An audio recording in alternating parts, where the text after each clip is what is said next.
हर हर महादेव, हर हर महादेव, हर हर महादेव। जय जय श्री राधे, जय जय श्री राधे। बम बम भोले, बम बम भोले, बम बम भोले, बम बम भोले, बम बम भोले।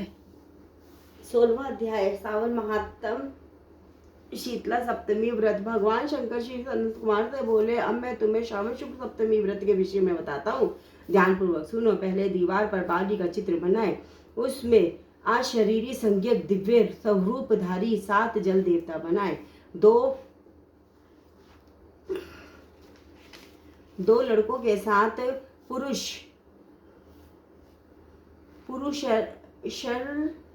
पुरुष त्रय संगीत नारी, एक घोड़ा बैल नरवाहन सहित पालकी के चित्र बनाए। 16 उपचार द्वारा जल देवी की पूजा कर ककड़ी दही और चावल का निवेद्य समर्पण करें। निवेद्य पदार्थों का बायना निकाल कर ब्राह्मण को अर्पण करना चाहिए। इस प्रकार 7 वर्ष तक व्रत करके 7 सौभाग्यवती स्त्रियों को भोजन कराकर उद्यापन करना चाहिए।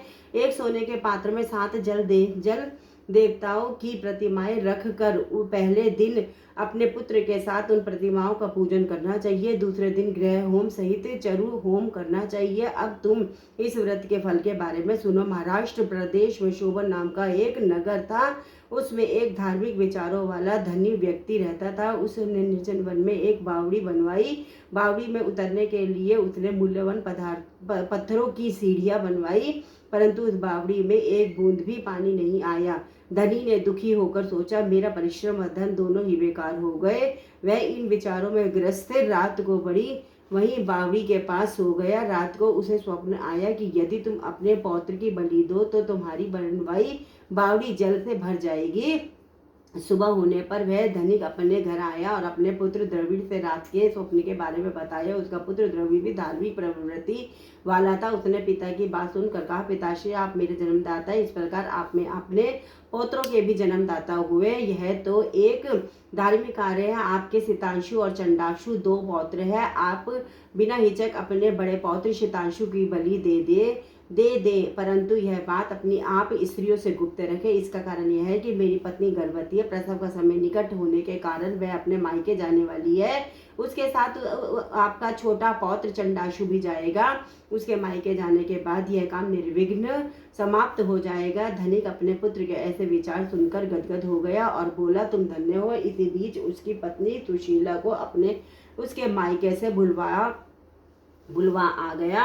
बुलावा आ गया। यह मायके जाने की तैयारियां करने लगी। वह मायके जाने की तैयारी करने लगी। तभी द्रविड़ सुशीला से बोला, सितांशु यही मेरे पास रहेगा और चंडाशु तुम्हारे साथ चला जाएगा। सुशीला ने अपने पति की बात मान ली। सुशीला के जाने के बाद पिता और पुत्र ने सितांशु के शरीर में जल तेल मलकर नहलाया और मूल्यवान कपड़ों और आभूषणों से उसे सज्जित किया। वरुण नक्षत्र पूर्वाषाढ़ के आ जाने पर दोनों ने उसे बावड़ी के किनारे पर ले जाकर खड़ा कर दिया और प्रार्थना करने लगे कि इस लड़के की बलि से जल देवता प्रसन्न हो। लड़के की बलि देते ही बावड़ी अमृत तुल्य जल से भर गए। दोनों बाप बेटे बावड़ी को जल से भरा देखकर प्रसन्न हुए, परंतु पौत्र के बलिदान से दुखित मन से घर लौट आए। उधर सुशीला के मायके में तीसरा पुत्र पैदा हुआ। 3 मास का पुत्र होने पर वह अपनी ससुराल लौट आई। रास्ते में जब वह बावड़ी के पास आई तो उसे जल से परिपूर्ण देखकर चकित रह गई।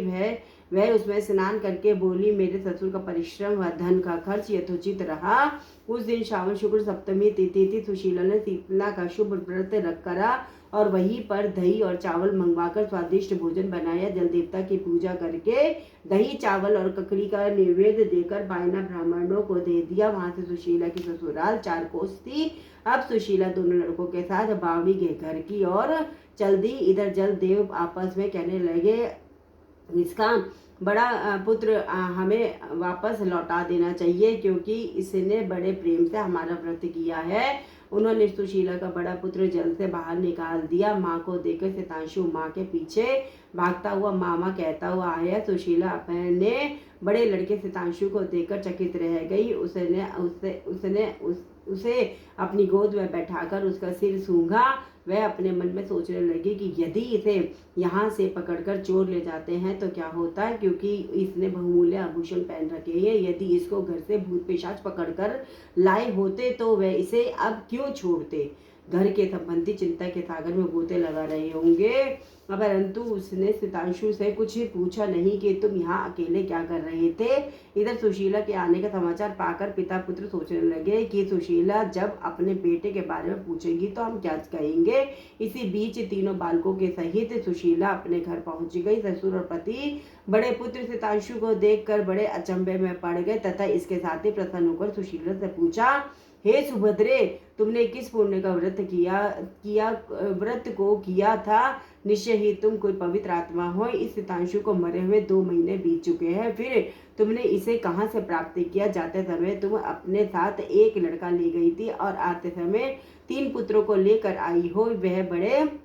यह बड़े आश्चर्य की बात है। तुमने हमारे वंश का उद्धार किया है। मैं तुम्हारी कैसे और किस प्रकार स्तुति करूं। इस प्रकार उसके ससुर ने उसकी प्रशंसा की और पति ने उसे प्यार भरी नजरों से देखा। सास ने भी उसकी प्रशंसा की। सुशीला ने प्रसन्न होकर कहा, यह सब सुमार्ग पर चलने का फल है। हे सनत कुमार, तुमसे मैंने शीतला सप्तमी का व्रत एवं उसकी कहानी सुनाई है। इस व्रत में दही, चावल, ठंडा जल, ककड़ी, फल, पावड़ी, जल और शीतला माता को देवता कहे गए हैं। इसे करने वाले तीनों प्रकार के तापों से मुक्त हो जाएंगे। इसीलिए श्रावण शुक्ल सप्तमी का यथार्थ वो नाम शीतला सप्तमी हुआ है। शुक्ल पक्ष शुरू हो चुका है। आज कल अमावस्या, आज पड़वा है और अभी सप्तमी आएगी। जय हर हर महादेव, हर हर महादेव, हर हर महादेव। नमः पार्वती पते, हर हर महादेव। शंभु शंभु शंभु। बम बम भोले, बम बम भोले, बम बम भोले, बम बम भोले, बम बम भोले, बम बम भोले, बम बम भोले, बम बम। आशुतोष शेषांग शेखर।